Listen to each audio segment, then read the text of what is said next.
actually a long story. Once upon a time, okay, well, I'm not going to bore you with like a huge story, but here's how it happened. I felt sick. I felt like I'm going to die. It was so bad.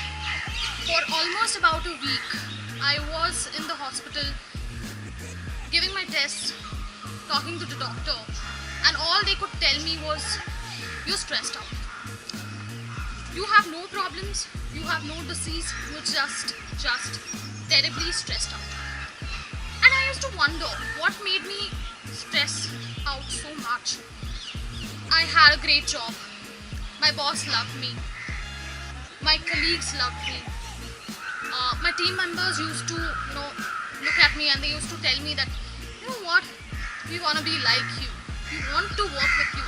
We want to learn a lot of things from you. I was very happy. The articles that I used to read on web, I quit my job and I went traveling.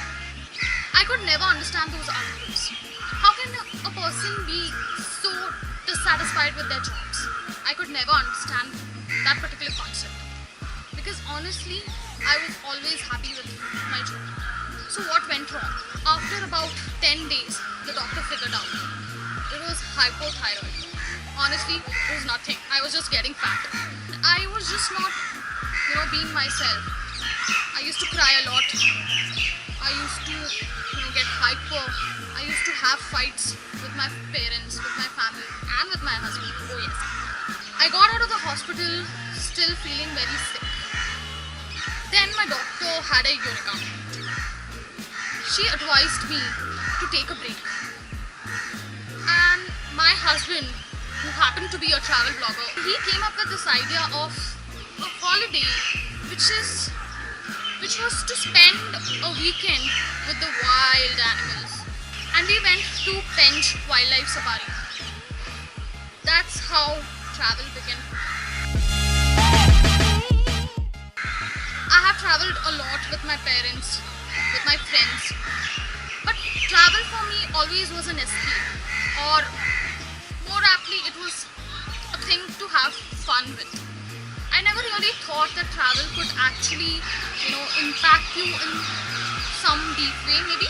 I just wanted to feel better about myself, feel better about my body, and obviously I wanted to get well soon. And ta-da! I decided to quit my job, take a break, and that's when I decided to take my first independent solo travel to Bhutan. And from there, it has been no looking back. Basically, it depends upon the destination that I'm going to. If it's a remote part of the country, or probably a place where I'm going, like say for example Sikkim, I usually tend to do a lot of private cabs and probably recommendations by friends. If it's a very touristy place, where there are a lot of people, like say for example Jaipur, then I tend to take a lot of public transportation. So it really depends upon the mood of the place, the setting of the place where I'm going.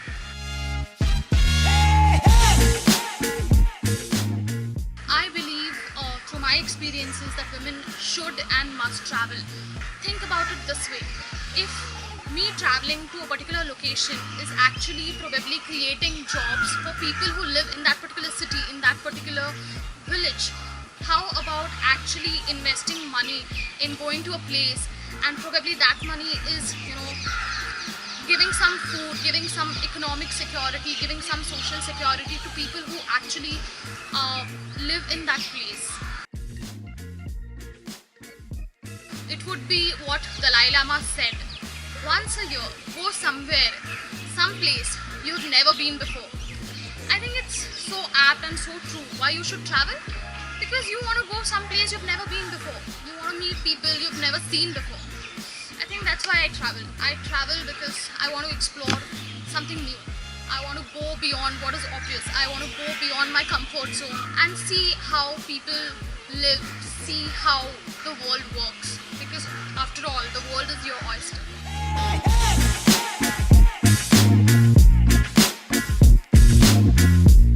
can turn back the hand of time.